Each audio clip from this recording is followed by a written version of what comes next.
बस्ती का नाम था रसूलपुर, गली नंबर 13। एक पुरानी तंग गली जिसमें हर मोड़ पर एक झुमके बेचने वाली औरत हर गुरुवार को आती थी। उम्र लगभग 20 साल की रही होगी।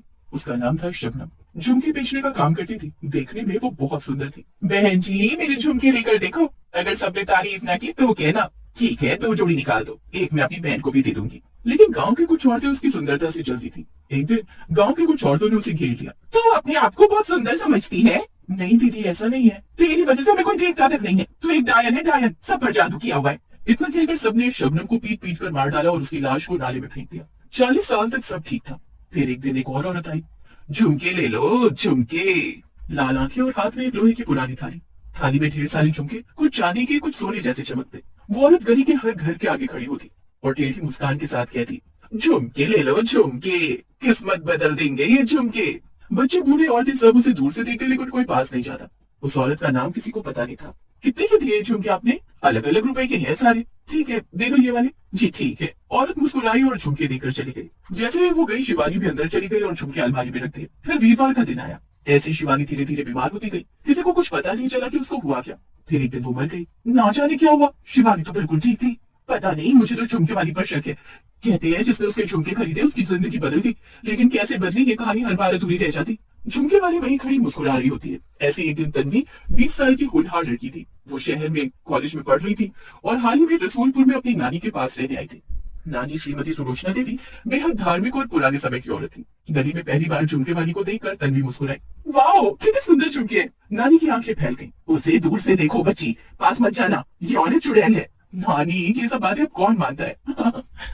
लेकिन उसी रात तन्वी ने सपना देखा। एक औरत, वही पीली साड़ी वाली, उसके सिरहाने खड़ी थी और कह रही थी, ये झुमके पहनोगी तो सारी दुनिया तुम्हारी होगी। अगली सुबह तन्वी ने सब अनसुना किया और कॉलेज चली गई। लेकिन दोपहर को वो फिर गली में दिखी, झुमके वाली। झुमके ले लो, झुमके। सुंदर सुंदर झुमके।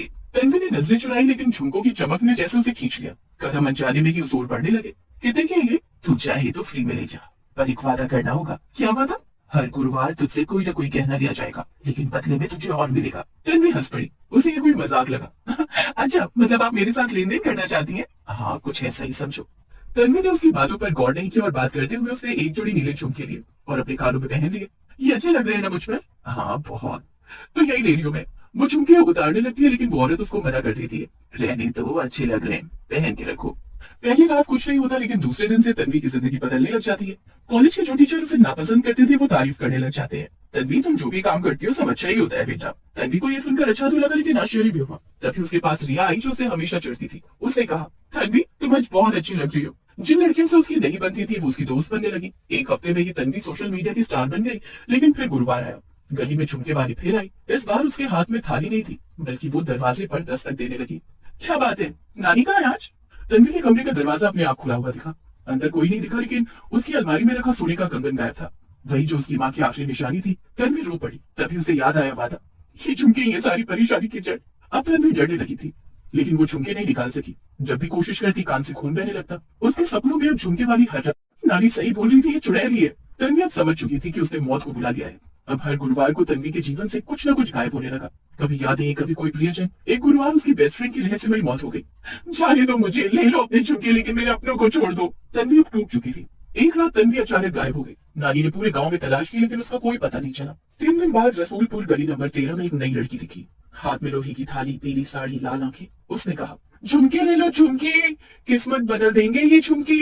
ये तो मेरी तन्वी की आवाज है। नानी भागते हुए उसके पास गई और बोली, बेटा तन्वी तो कहाँ चली गई थी? मैंने कहाँ कहाँ नहीं ढूंढा तुझे। लेकिन तन्वी जैसे अब होश में नहीं थी और बस बोले जा रही थी, झुमके ले लो, झुमके। तन्वी की नानी ने कितने ही मंत्र पढ़े, लेकिन तन्वी अब वापस नहीं आई। तन्वी अब गायब हो चुकी थी। सबको अब झुमके बेचने वाली से डर लगने लगा। ले गई ये चुड़ैल मेरी तन्वी, मेरी बच्ची को।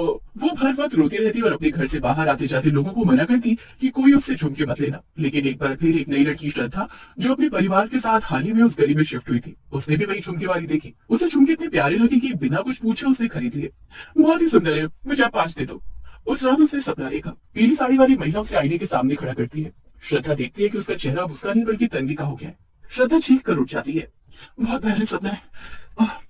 नई जगह इसीलिए मुझे पसंद नहीं आती है। वो उठकर पानी पीती है और फिर सोने चली जाती है। इस बार वो आराम से सो पाती है। उधर नानी सुलोचना देवी अब थक चुकी थी। उन्होंने एक तांत्रिक भैरवनाथ को बुलाया। भैरवनाथ ने कई वर्षों से इस झुमके वाली आत्मा की कहानी सुनी थी। उन्होंने बताया कि शबनम की आत्मा अभी भी पुरानी बिस्किट फैक्ट्री के पास जो नाला है उसमें कैद है, वहीं जहाँ उसकी लाश काटी गई थी। तो क्या करना होगा बाबा? अगर उसकी अस्थियां सही विधि से जलाकर विसर्जित कर दी जाएं और उसकी थाली को कपाल धूप से शुद्ध किया जाए तो शायद उसकी आत्मा को मुक्त किया जा सके। लेकिन मुश्किल ये थी कि वहाँ जाना जानलेवा था। मैं जाऊंगी अपनी बच्ची के लिए। नहीं, सब साथ ही चलते हैं, यही सही रहेगा। रात के 2 बजे नानी, भैरवनाथ और 2 साहसी युवक विशाल और अमन उस पुरानी फैक्ट्री की ओर निकलते हैं। वो यही कहीं है आसपास। 40 साल हो चुके हैं। अब उसकी लाश को तो नहीं निकाला जा सकता, लेकिन उसको बुलाकर खत्म किया जा सकता है। लेकिन वो आएगी कैसे? उसने तन्वी को भी पकड़ा है ना, तुम तन्वी को आवाज लगाओ, वो जरूर आएगी। तन्वी, तन्वी बेटा, तुम कहाँ पर हो? आ जाओ अपनी नानी के पास, हम तुम्हें लेने आए हैं बेटा, चलो हमारे साथ। बाबा अपने मंत्र पढ़ना शुरू कर देता है और देखते ही देखते सामने से तन्वी चलते हुए आ जाती है। आपने मुझे क्यों बुलाया नानी? अब मैं आपकी तन्वी नहीं रही, अब मैं बस एक गुलाम हूँ, इन झुमकों की गुलाम। काश मैंने आपकी बात सुन ली होती तो आज मैं यहाँ नहीं होती। नहीं बेटा, ऐसे मत बोलो, हम तुम्हें बचाने ही आए हैं। कहाँ है वो चुड़ैल? तभी वहां पर चुड़ैल प्रकट होती है। मुझे ढूंढ रहे हो क्या तुम लोग? अब मुझे हराना मुमकिन नहीं है। मुझे गए 40 साल हो चुके हैं, तब तो तुम लोगों में से किसी ने मेरी मदद नहीं की, तो अब क्या करने आए हो? तन्वी चुपचाप चुड़ैल के पीछे जाकर खड़ी हो जाती है। लेकिन इस बार नानी तय करके आई होती है कि वो अपनी पोती को अपने साथ लेकर जाएगी। बाबा मंत्र पढ़ने लगता है और बातों बातों में नानी ने बाबा के कहने पर श्रद्धा से 2 झुमके ले लिए होते हैं। बाबा मंत्र पढ़कर झुमकों को भस्म करते हैं, जिससे तन्वी पूरी तरीके से होश में आती है और उसके कान से वो झुमके गिर जाते हैं तो वो चीखने लगती है। मुझे खत्म करना इतना आसान नहीं है, मैं फिर वापस आऊंगी। और तुमने तन्वी को तो बचा लिया, लेकिन मैं फिर बदला लूंगी सबसे। तन्वी अपनी नानी को पकड़कर रोने लग जाती है और बोलती है, नानी, आपसे मैं आपकी सारी बात मानूंगी, मुझे माफ कर दो नानी, मैंने आपकी बात नहीं सुनी। नहीं मेरी बच्ची, गलती बच्चों से ही तो होती है, मैंने तो तुझे हमेशा माफ किया है। चल अब घर चलते हैं। सब बाबा को धन्यवाद देते हैं और घर की तरफ चल देते हैं।